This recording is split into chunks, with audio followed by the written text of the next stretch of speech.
Woman, written and read by Stephanie Lanphear. She was asking for it. When I was a little girl, I was told I could become anything when I grew up. They handed me a figure of plastic with a plaster smile and said, "Be whatever you want, but this is woman." In an artificial casing with stiff, implausible limbs and a mask that speaks of the vacancy behind, of the desire I didn't know I had. Stunted skirts, deep shirts, feet molded to the tips of toes. First, this is us. Walking down the street somewhere between midnight and the idea of running ahead lest we should get dinner sometime, because the fact that speech is happening at all means she's towing attention, and a woman who draws herself past the hypocrisy of the expected norms society has plunged upon her evidently deserves the punishment of suffering such advances. Well, you saw what she was wearing, where she was, a club, a bar, what she does, without her own permission, confirmation, written with permanent marker, down with the drinks she shouldn't have ordered within the reasonable restraints that a woman must abide by. Because she made, when she drinks that much, she should know what she's getting herself into, a decision, withholding her right to say no, apparently. Walking down a shadow street, she beckons with sightless eyes to the mind-reading wants of those who think her ability to say when and where are choices she makes when she pulls open her wardrobe. She wanted it. What? What does she want? When she sits in her bedroom with her plastic toy box cracked open with pink leaking out across the carpet like waves she can't part, and will instead willingly drown in an ocean because she wished to be pretty. They said, "You're a girl, and you should play with girl-child things. Beauty, red, silence, sex, a mother's daughter."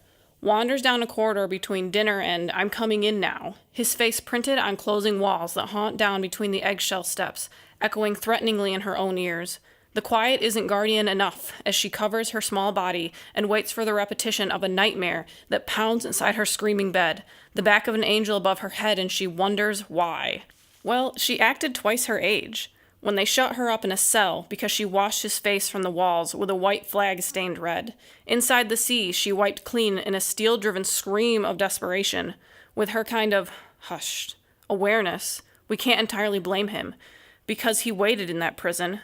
His eyes strangled her wavering strength. She gave in. 14 years of a well-versed life. Defenses gone. The law is weightless when it comes to babies who know their way around, and when considering. He was the one that should be pitied, weakness without a choice into her minx-child claws. He was to stand outside, subdue the ghosts he wisped back in. I know she really meant yes. When she walked down those crowded halls, self-conscious, watching the pliable self-respect that leered at her from behind clay money and glossy status established by counterfeit attraction.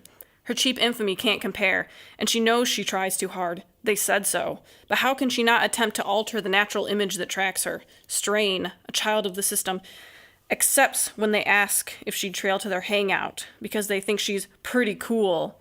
With the intentions of a puppy born yesterday, she enters into the idea that they must realize her painted confidence isn't trying too hard, but her desperation to be realized is the person she dreams of.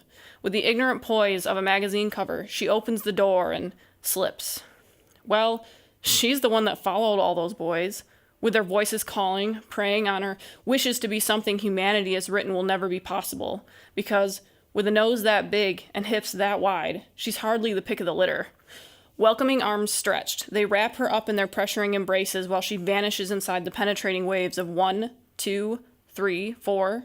Walled up in her bedroom, she still smears writhing attempts across her face, but with words now accusing destroying those wasted boys' lives, she grabs the rope and washes away. I swear she was asking for it, begging, pleading, mute, and the officer says, "Well, okay."